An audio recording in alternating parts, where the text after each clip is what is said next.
यार ये Cody Rhodes को जो भी शक्तियां मिली हैं ऐसी शक्तियां भगवान मुझे भी दे दे, क्योंकि ऐसे तो लग रहा है ये बंदा किसी भी तरीके से उठ के वापस आ सकता है। और क्या अगले मंडे नाइट रॉ का एपिसोड एक बहुत ही हिस्टोरिक एपिसोड फिर से होगा, क्योंकि रोमन रेंस और ब्रॉक लेसनर एक रेसलिंग मैच में। Okay, hello chatters, my name is Rohit and you are watching Wrestle Chatter.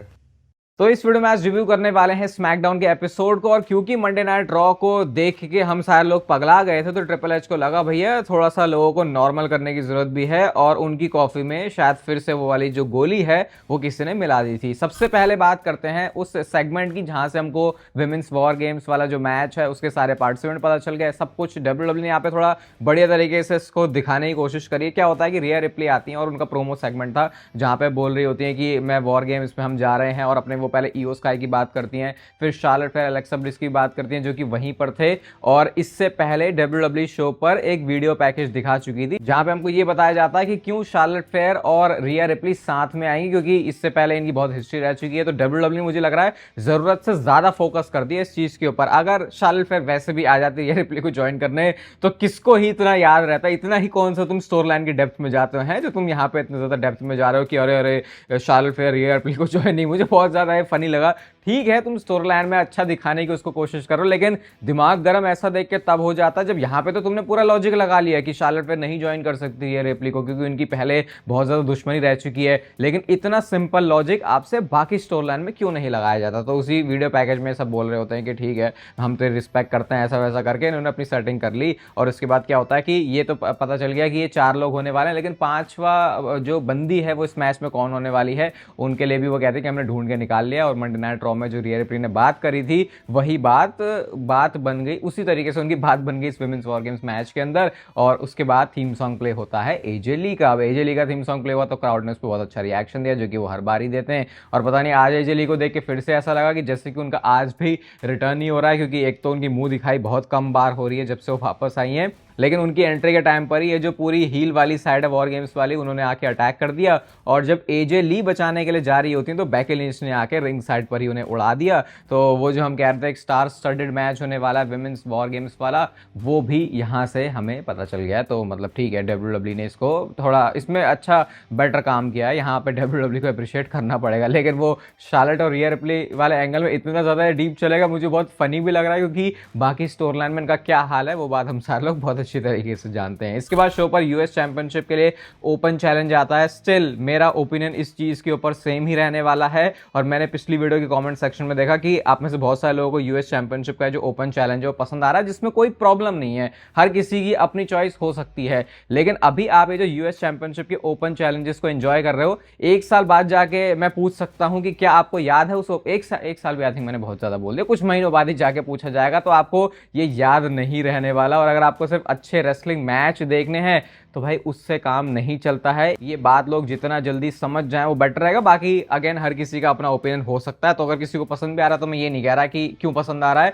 मेरे तो ये समझ के बाहर है। और लेकिन हाँ, मैचेस तो भाई देखो इनके तगड़े ही होते हैं, और हर बार ऐसा लगता है कि जैसे कि इलिया ड्रैगनव की जो चैंपियनशिप है वो जा सकती है। और आज जेडी मैकडोनाल्ड ने अपना जो पूरा जोर है वो लगाया। इवन एक तो स्पॉट ऐसा था वो सुप्लेक्स मारने के चक्कर में रोप्स के ऊपर गिरते गिरते पता नहीं ऐसे कैसे गुलाटियां खाते हुए गिरे, जो कि नेक इंजरी भी दे सकता है। तो ऐसा थोड़ा सेफ आपको रहने की जरूरत होती है। बाकी एच बॉम्ब के साथ ये जो मैच है वो इलिया ड्रैगनव जीत गए हैं। यूएस चैंपियनशिप के लिए उनका जो ओपन चैलेंज है वो आज भी सक्सेसफुल रहा है। अगेन मैं बोलूंगा कि मैं ऐसे ओपन चैलेंजेस को देखो पसंद नहीं कर पा रहा। इसके बाद शो पर हमको बैक स्टेज से सेगमेंट दिखता है, और ये इतना ज्यादा मुझे फनी लगा ना। अगेन अब तो मुझे ऐसा लग रहा है कि ये जबरदस्ती चीजों को इतना बड़ा दिखाने की कोशिश क्यों कर रहे हैं। देखो पहले मेरा ओपिनियन सुन लेना इसके बारे में, फिर बोलना कि भाई रोहित भाई ने आज क्या बोल दिया। सैमी ज़ेन होते हैं बैक स्टेज से, और उनकी पूरी टीम है 5-on-5 जो एलिमिनेशन सर्वाइवर सीरीज ट्रेडिशनल वाला जो स्मैकडाउन में ये जो मैच करने वाले हैं। तो यहाँ पे सैमी ज़ेन अपने सारे के सारे बंदों को हाइप कर रहे हैं, नाकामुरा को हाइप कर रहे हैं,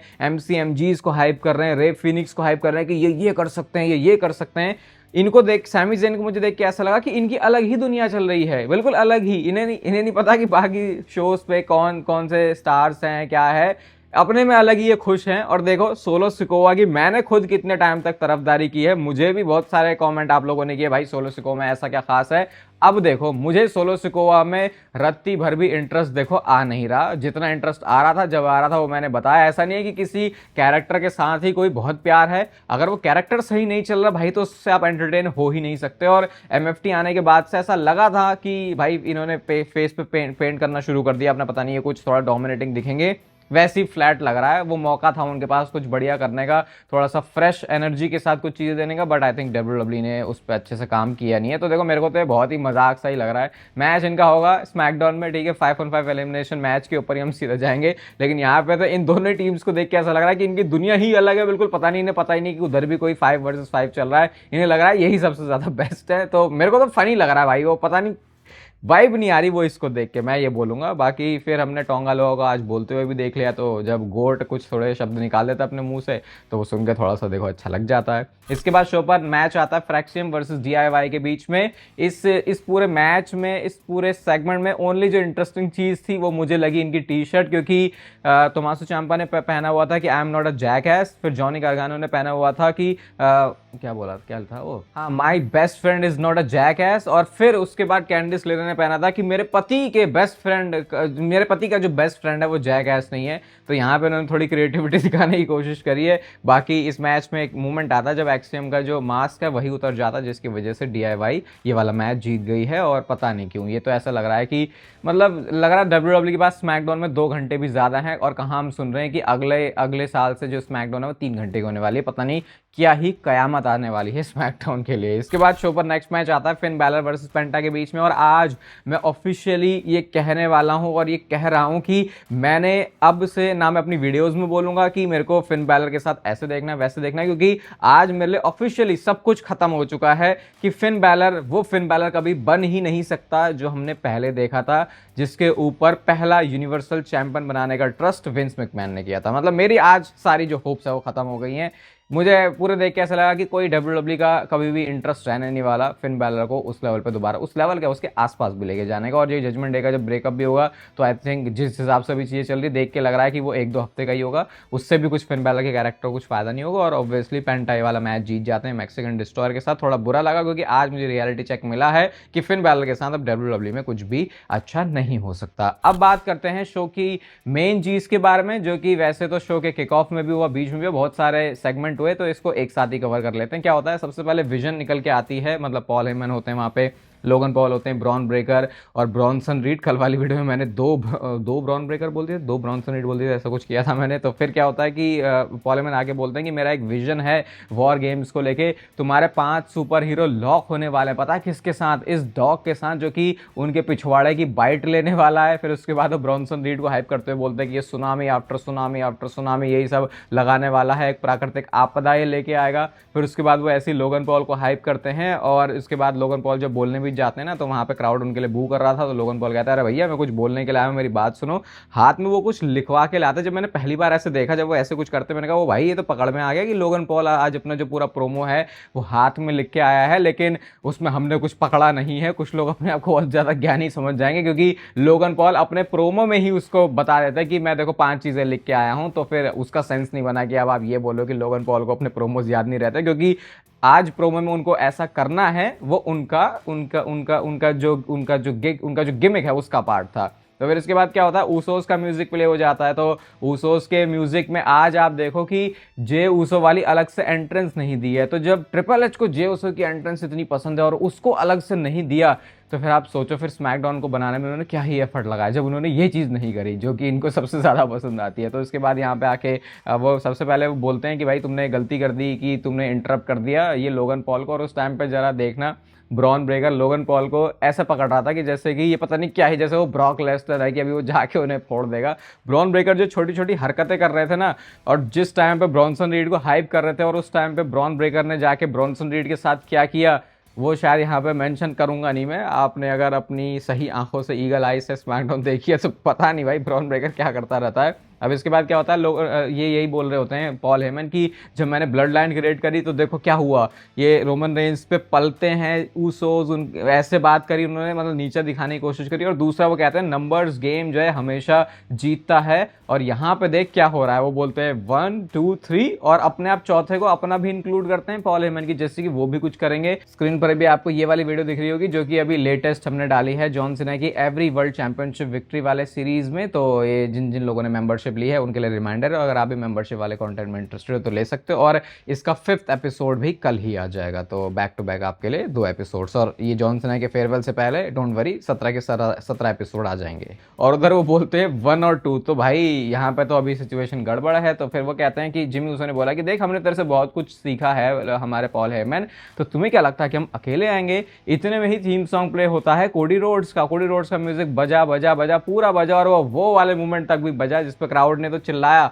लेकिन फिर कैमरा बैक स्टेज जाता है और जब वो कोडी रोड्स की बस पे जाता है तो वहां से निकलता है भाई ड्रू मैकिंटायर। बहुत ही बैडएस लग रहे थे यहाँ पे ड्रू मैकिंटायर, और जब वो निकल के चले जाते हैं तो वहां पे उल्टा पड़ा हुआ था कोडी रोड्स, जिसकी आंखों से भी कुछ लाल लाल हो रहा है, वहां पे खून निकल रहा है, और एकदम से अफरा तफरी वाला माहौल बन जाता है। मेडिकल वाला बंदा वहां पे आता है, फिर ऊसोस भी वहां पे पहुंचते हैं, और फिर पीछे से हमने देखा कि ड्रू मैकिंटायर एसपीवी से जाते हैं और वो कहते हैं कि see you at war games champ, ऐसा करके उन्होंने ट्रॉल करके वो थोड़ा ऐसा दिखा रहा होता है कि देख भाई कोडी रोड्स मैंने तेरी क्या हालत बना दी। लेकिन जैसे मैंने वीडियो के स्टार्ट में बोला भाई ये कोडी रोड्स बंदा है, इसको कुछ अलग शक्ति शायद भगवान से प्राप्त हो चुकी है। इसके बाद बैक स्टेज सेगमेंट आता है जहां पे अपडेट पूछते हैं कोडी रोड्स पे, तो निक ऑल्डिस के पास कुछ होता नहीं है, लेकिन विजन और निक ऑल्डिस का सेगमेंट था, और निक ऑल्डिस बहुत ही पिस्ड ऑफ है इस पूरी विजन से। कहते हैं देखो मुझे नहीं पता कि तुम्हारा क्या प्लान है, लेकिन मेरे आज हाथ बंधे हुए हैं क्योंकि ब्रॉन्सन रीड यहाँ पे है। और ड्रू मैकिंटायर को लेके तो पहले ही क्लैरिफिकेशन हो गया कि देखो भैया ड्रू मैकिंटायर सस्पेंडेड है, वो शो में नहीं हो सकता।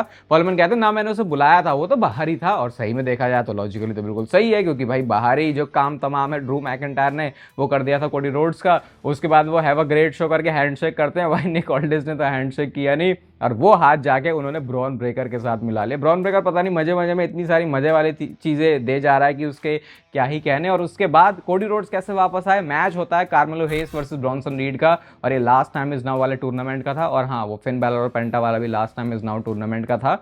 तो अब यहाँ पे क्या होता है कि शुरू में तो कार्मेलो हेस ने डोमिनेट किया, जिसके बाद रिंग साइड पे ये निकल के आ जाते हैं ब्रॉन ब्रेकर और लोगन पॉल, और फिर हो गई असली वाली भसड़, क्योंकि जब ब्रॉन ब्रेकर स्पीयर मारने के लिए जाते हैं तो ऊसोज आ गए, और ऊसोज लेके चले गए ब्रॉन ब्रेकर और लोगन पॉल को। और जब ऐसा लगा कि शायद ये कुछ करने का मौका है ब्रॉन्सन रीड के पास, तभी यहाँ पे वापस आ गए हैं कोडी रोड्स उस तगड़े अटैक के बाद भी, और आके उन्होंने क्रॉस रोड्स मार दिया रिंग साइड पर। और पॉल हेमन उधर रेफरी के साथ बात कर रहे थे, जिस वजह से रेफरी ने वो देखा नहीं, और काउंट आउट के सहारे से कार्मेलो हेस ये वाला मैच जीत चुके हैं। और देखो ये बात हाइड नहीं करने वाली है और ना करनी चाहिए कि कार्मेलो हेस के लिए रिएक्शन बहुत खतरनाक वाला दिया था पूरे क्राउड ने, जब उन्होंने देखा कि हमारा जो बंदा है वो मैच जीत गया है। उसके बाद कोडी रोड्स के पास माइक भी आता है और यहाँ पे एक अच्छा प्रोमो डिलीवर किया, यहाँ पे अप्रिशिएट करना पड़ेगा कोडी रोड्स को। वो कहते हैं कि देख ड्रू मैकिंटायर अब तो तेरी मेरी कहानी यहाँ पे खत्म नहीं होने वाली। और फिर वो वॉर गेम्स वाले पार्टिसिपेंट के ऊपर भी आ जाते हैं, और जो हम कह रहे थे ना कि कोडी रोड्स के आने का क्या सेंस बन रहा है, आज इस मूवमेंट से WWE ने ये स्टैब्लिश करने की कोशिश करी है कि क्यों